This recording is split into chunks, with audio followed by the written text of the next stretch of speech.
Welcome back to That's So Vegas. I'm Christine McKellar, your host. I'm here with Rick Radcliffe, who's a, 7-page resume, impressive engineer, designer. You're just Local software developer. He's Yeah. the it in my book because like I said, we've talked on breaks. Now we left off with the burning question for a lot of us people who are just not nerds but live and die by the internet. So number one, I wanted to ask you, can you just tell us simply what is the internet? The internet. The internet really is just a bunch of computers all connected together by the telephone companies and the cable providers. They're the ones that really sit on the hub of the internet. It originally was developed by the university, I believe the University of California, as a way to connect the universities with email so that they could communicate with each other, and then it pretty much expanded out of that. Is it satellite driven as well, or is it strictly do you have to have cable and phone There's lines? all kinds of different ways of connecting it. Basically, you have a device that connects to a host, and then that host connects up to another host, and until you get up to you draw a line, and then you have devices, and all the devices get up to the line, and then once you get to the line, it finds its way over to the other device, and that's really how that works. So when it began, it didn't stretch as far. Say, when it No, began, you no, couldn't I think, be I think in it was, Japan. I think it or- was actually just in the state of California, if I am correct. I'm not 100% sure on that, but I believe it was the University of California So it could only campuses. develop as people expanded to the next county and then the next state and then the next, now it's the world. So it must have taken some time. And in the meantime, all the technology was becoming more refined, right? Right. Cables got smaller. Now we're just like what was used to be a room like this is now in a little chip like that. Yeah, well, you used to, use a dial-up modem on your telephone. I remember those days. That's your Lord. AOL days. Oh, where those your were 14.4 modems, and that was screaming fast back in those days. Or Right. CompuServe, where you had a Yeah. 5-digit number, comma, 4-digit number was your address. And I mean, I used to use that a company when I worked for the airline business doing entertainment systems. That's what we used. We used CompuServe to send files to Holland or Amsterdam where they were doing an install. And now, like we were talking on break with the newer technology, like I just upgraded my phone and it just blew my mind in just like less than a year, the difference, the things Yeah. that this phone can do. I mean, it's amazing. So I guess, When it comes to a phone, right? yeah, You actually have a web browser on your phone here. yes, I take advantage of And it. When the internet works basically with two commands, what they call a get and a post, right? A get and a post. Right. So the Okay. client, this is the client, Okay. does a get, and it sends out a get command to a particular HTTP address. WCOBM, for Right. instance, or And- that's so and Vegas.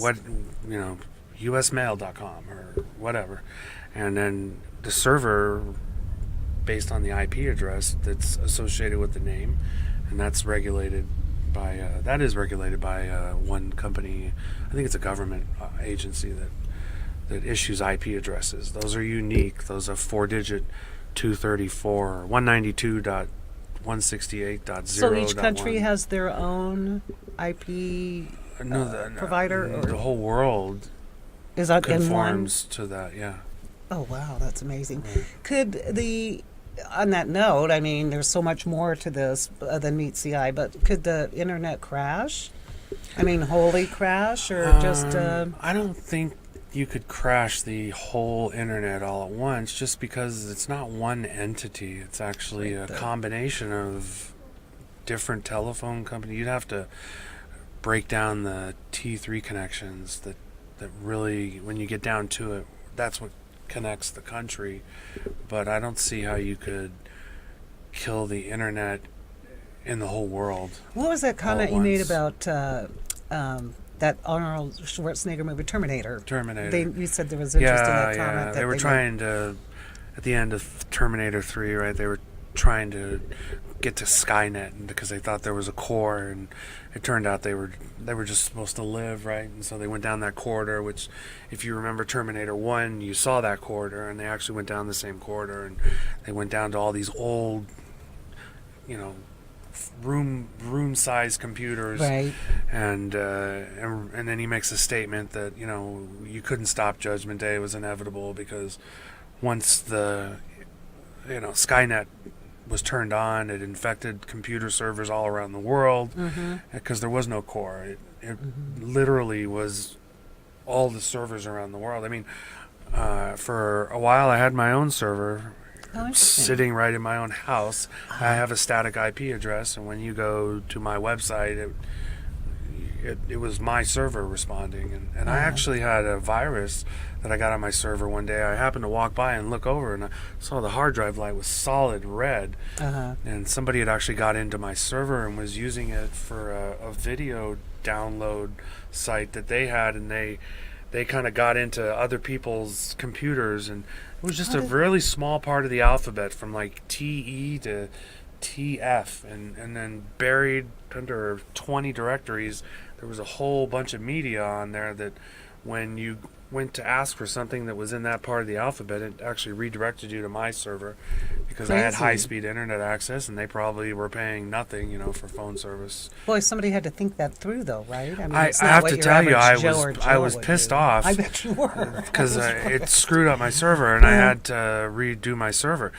But as a software developer, I was rather impressed at the ingenuity it took to actually, you know, go through the back door, use the FTP to upload it. And I was even one of my colleagues said exactly the same thing. He says, "Damn, I'm impressed." You know, speaking of Skynet and all that, people still refer to that. That movie had a lot of impact on people. Yeah. You know, that... it's a very common sci-fi theme. Artificial intelligence. Right. But do you believe in that there could be a day when... I read an article... I really don't see how it could become intelligent. I don't see how it could not be that. I remember one of my favorite movies I've ever watched is The Matrix. Of course. The first time I saw that movie, I did not like it. I walked out of the theater stunned. Feeling threatened, because perhaps?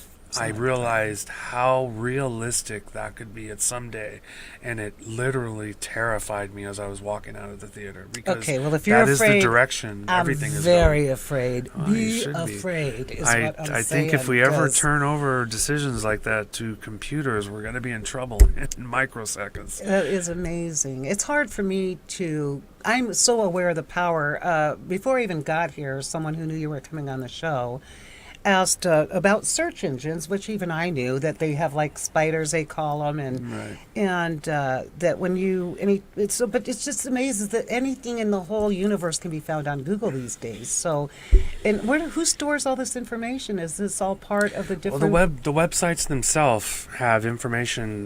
You have the page content that is returned to you when the server does a post, but part of that. Up in the top, there's what they call metadata tags, and in there you put certain keywords. Right, I tag everything I write. And then you put the keywords that you want to come up when someone searches for magazine. You put magazine in your keyword search, and then the spiders are constantly going out to websites, reading the pages and checking the metadata tags.